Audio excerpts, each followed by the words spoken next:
Okay, so, wow, listeners, you've really outdone yourselves this time. We've got a collection of sources that dive headfirst into some serious global tensions.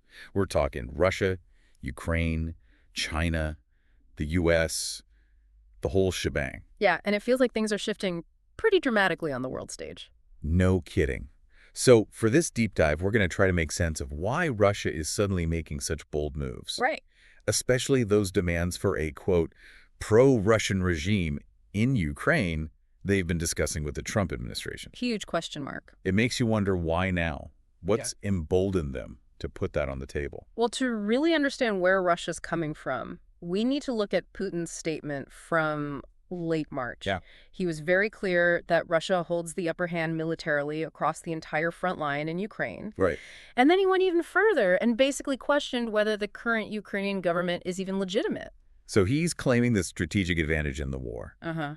And at the same time, he's undermining the very government he's fighting against. Yeah. Those are some pretty big statements. They are. How do those tie into this whole pro-Russian regime demand? It basically lays the groundwork for a complete reshaping of Ukraine's political landscape. So it's not just about territorial gains. Not necessarily. They're aiming for a whole new leadership in Kiev. One that's friendly to Moscow. Right. This demand signifies a potential massive departure from the current situation. Okay, so that's Russia's perspective. Now let's flip over to the U.S. side of things. Okay. One source makes a really interesting comparison between Trump's time at the New York Military Academy and Biden's background, which is more, history, political science, law, that kind of thing. Yeah. Do you think those different experiences might shape how they approach these complicated global situations? Oh, absolutely. The analysis suggests that someone with even a brief military academy background like Trump might look at strategy and alliances very differently. So. Maybe more emphasis on raw military power, less on, long-term ideological partnerships. More transactional view of things? Exactly. And that could have big implications for how a potential Trump administration sees places like the Korean Peninsula. So the thinking is that Trump probably sees the military realities on the Korean Peninsula pretty clearly. Yeah. Especially now that North Korea has nuclear weapons. Right. And that would make using the U.S. alliance with South Korea what some call the Yoon Suk-yeol card way too risky militarily. Yeah. The analysis suggests that would be a very dangerous game. So if it's not a military tool, what is it? Maybe more of a bargaining chip in a bigger political game. The source uses a pretty strong word, extortion. Yeah. Extortion. What do they mean by that? Well, it's this idea that you use the threat of military action or instability to get what you want. Leverage. Exactly. It points to a shift away from shared security and towards using alliances to get specific advantages. Okay, so we've got extortion on the table. Mm-hmm. How does this all connect back to the U.S. national debt and Trump's potential interest in visiting China? Well, with so much U.S. debt coming due, there might be a need to smooth things over with China. They hold a lot of U.S. debt. Exactly. And a visit to China could be a step in that direction. And the Yoon Suk-yeol card is how he gets his foot in the door. Maybe by creating some tension in the region, it gives Trump something to offer China. Something to negotiate with. Right. It could help create a better environment for those discussions with Beijing. And it's worth pointing out that Trump was the first U.S. president to publicly acknowledge North Korea as a nuclear power. And not just once, but twice. Exactly. Most recently on March 13th, 2025. Right. That seems to back up this idea of a more realistic approach to the region. Definitely. Acknowledging North Korea's nuclear status is a huge shift from previous U.S. policy. It suggests a focus on working with the world as it is not how we might want it to be. Now here's where it gets really interesting. The source claims that this whole Yoon Suk-yeol card was actually a Biden administration creation that somehow ended up in Trump's hands. Yeah, because of divisions within U.S. Capitol and the U.S. military, and by extension, the South Korean military siding with the Trump camp. Wow, so domestic politics are spilling over into international relations. Yeah, it highlights how different factions within the U.S. might have their own agendas and alliances that go beyond national borders. Okay, so we've looked at Russia's stance, the U.S. perspective, especially under a potential Trump administration. Now let's bring China into the mix. Okay. The source argues that Russia's getting more demanding on Ukraine because of the worsening relationship between China and the U.S. How does that work? How does that create an opening for Russia? Well, the analysis suggests that as things get worse between Washington and Beijing, It gives Russia more room to maneuver in its own backyard. Like Ukraine. Exactly. The source points to those visits by Paulson and Daines to China, Right. which didn't really help and were followed by China putting its anti-foreign sanctions law into action. Which could lead to a full-blown trade war. Possibly even financial attacks. And a lot of the U.S. companies being sanctioned by China are backed by, you guessed it, Trump's Wall Street allies. Right. Which adds another layer of complexity because now you've got domestic economic interests potentially influencing Trump's foreign policy. So it's not just about geopolitics anymore. Yeah. It's about money, too. Exactly. The source even compares it to Nixon opening relations with China to gain leverage over the Soviet Union. So Trump might be trying to use Russia to get closer to China. Maybe. But the source is quick to point out that the world is a very different place than it was in Nixon's time. It's definitely more complicated now. Now, what about Europe? France's Foreign Minister Beirut has been emphasizing stronger Franco-China relations. Yeah. It seems like they're taking a different approach than the U.S. How's the EU, especially with France as a leading voice, viewing all of this with the U.S., China, and Russia? The interpretation is that the EU sees the Trump administration struggling to handle both China and Russia. They're watching the U.S. run into roadblocks, Right. and maybe they see an opportunity to pursue their own interests and strengthen ties with other big players like China. Exactly.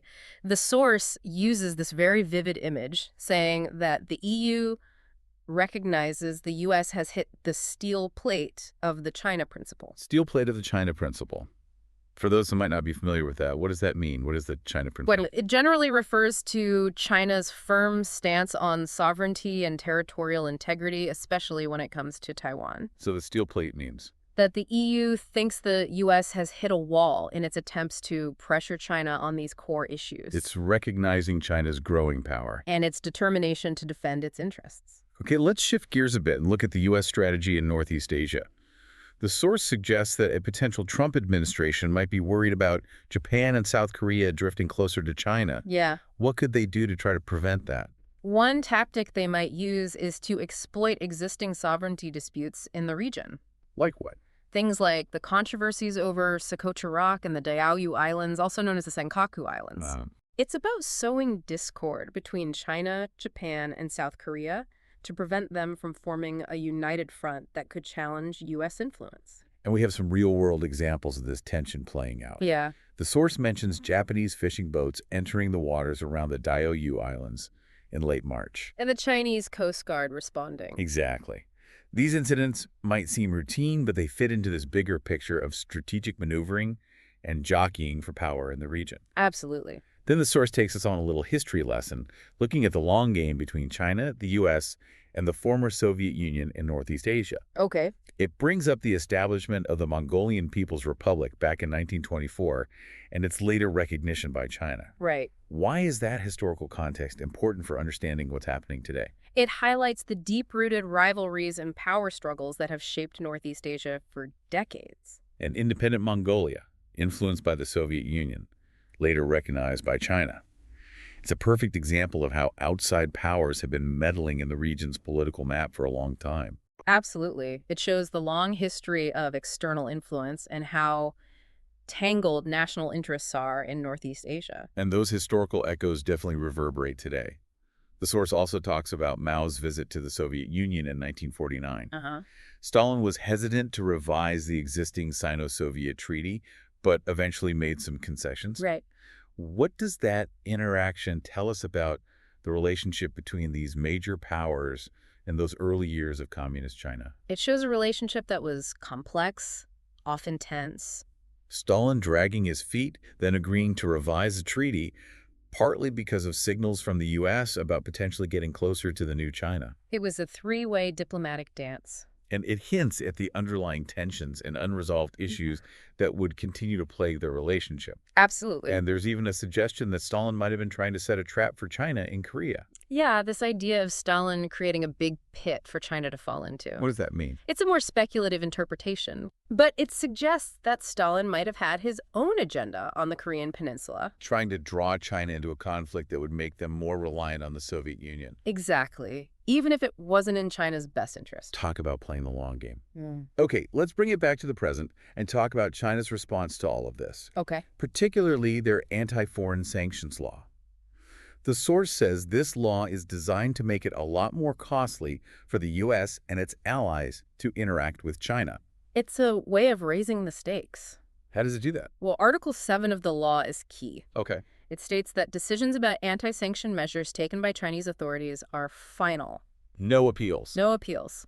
This creates a very clear risk for anyone thinking about going along with U.S. sanctions against China. They'll get hit with Chinese sanctions right back. And there's nothing they can do about it. It's basically saying, if you sanction us, be prepared to get sanctioned right back and don't even try to argue about it. Exactly. It forces countries and companies to think twice about siding with the U.S. because now they face real and immediate consequences from Beijing. It makes participating in U.S.-led sanctions against China much more complicated and risky. Absolutely. Now let's look at some of the potential long-term consequences of all this. Okay. The source floats this pretty dramatic idea that a potential Trump administration might actually see a global economic crash as a way to grab more power. That's a pretty intense scenario. It is. The analysis suggests that in a desperate attempt to hold on to or even expand power, a leader might view a global crisis as an opportunity to do some radical things. It's like printing a ton of money. Massive quantitative easing. Right. Which could have unpredictable and far-reaching consequences for the global financial system. For sure. And then the source brings up this historical analogy, the American version of the Tumu crisis. Right. For those who aren't familiar, can you explain what the Tumu crisis was and what the analogy is trying to say? The Tumu crisis was a big deal in Ming Dynasty China back in the 15th century. Okay. The emperor was captured by Mongol forces, which led to political instability and really damaged the empire's reputation. So the analogy is saying that if the Trump camp makes a major blunder in what the source calls a last-ditch effort, it could be just as disastrous for the United States. Like a huge blow to their global standing and stability. Exactly. It emphasizes how high the stakes are in the current geopolitical climate. Okay, let's move on to Ukraine and the Middle East. The source mentions those talks in Riyadh with delegations from the U.S., Ukraine, and Russia. Right. Apparently, they reached some agreements on things like Black Sea navigation and protecting energy infrastructure. Uh-huh. That sounds like a little step towards de-escalation, maybe? Well, on the surface, those agreements could be seen as positive moves to prevent things from getting worse in those specific areas. And the U.S. and Russia also announced separate agreements on things like the Black Sea grain deal and Russian fertilizer exports. Right. It suggests they're at least willing to work together on some practical matters. To some extent. But the source then reminds us of Putin's earlier statement, where he said Russia holds the strategic initiative and questioned the legitimacy of the Ukrainian government. Right, so Russia is still fundamentally unhappy. Yeah. So what do these Riyadh talks really mean then? I think the key takeaway is that those agreements are very limited in scope, Okay. and they might not last. So while there might be some shared interest in avoiding certain types of escalation, Russia's core goals in Ukraine haven't changed. Right. These talks seem to be addressing the easier problems without tackling the root of the conflict. And the source mentions discussions about Saudi Arabia potentially keeping an eye on Russia to prevent attacks on Ukraine's energy infrastructure. Yeah. Which apparently was the U.S.'s idea. It seems like the U.S. wants to protect that infrastructure without getting directly involved militarily. Maybe with some unspoken understanding from Russia. Possibly. And the EU's unclear stance on this suggests they might be happy to let others take the lead on this one. And then you've got France wanting to involve China in influencing Gulf Arab countries on the Ukraine issue. Right. But their main concern is actually the Middle East, Syria specifically. Uh-huh. It's like all these geopolitical hotspots are tangled together. Totally. But while France is willing to loop China in on Ukraine as part of a broader diplomatic strategy, their real focus is on the Middle East. Especially the ongoing situation in Syria. Right. But then you throw in the Syrian interim government's stance on the East Turkestan issue, and it gets even more complicated. Yeah, it adds another layer of diplomatic friction. The source concludes by saying that both the U.S. and Russia desperately need a ceasefire in Ukraine. Yeah. Why is it so urgent for both sides? Well, for the U.S., a ceasefire could help stabilize things in a region where their influence is waning. It could stop things from escalating further and potentially drawing in other players. Right. And for Russia, even with all their tough talk, a long war is expensive. Both financially and in terms of human life. A ceasefire would let them solidify their gains and put them in a better position for future negotiations. Finally, let's talk about the situation with the Houthis in Yemen. Okay. The source emphasizes how capable they've proven to be. saying they've exposed this idea of unchallenged U.S. military control over global waterways as an exaggeration. That's a pretty strong statement. It is. Despite a significant U.S. naval presence, the Houthis have managed to disrupt shipping in the Red Sea. Right. It challenges this whole narrative of absolute U.S. dominance over vital maritime routes. And it raises questions about how effective U.S. military power really is in the current world. And the source goes even further, suggesting that the U.S.'s inability to deal with the Houthis could be the start of a rapid decline in the U.S. military hegemony. That's a bold claim. It is, but it reflects this growing sense that the U.S. military might not be able to project power globally as easily as it used to. And the fact that Europe, Japan, and South Korea are all watching how the U.S. military performs in the Middle East as they decide how to align themselves with China, that just underscores how significant the situation is. Okay, so let's pull all this together. What are the key takeaways from this deep dive? Well, Russia's getting bolder on Ukraine, even demanding a pro-Russian regime. And that seems tied to the increasing tension between China and the U.S. It's created an opening for Russia to push their agenda. Right. And the U.S., potentially under a Trump administration, faces a really tricky situation globally. Strained alliances, internal divisions, and growing questions about their ability to wield influence, especially with a more assertive Russia and a rising China. Exactly. These global dynamics are all interconnected and constantly evolving.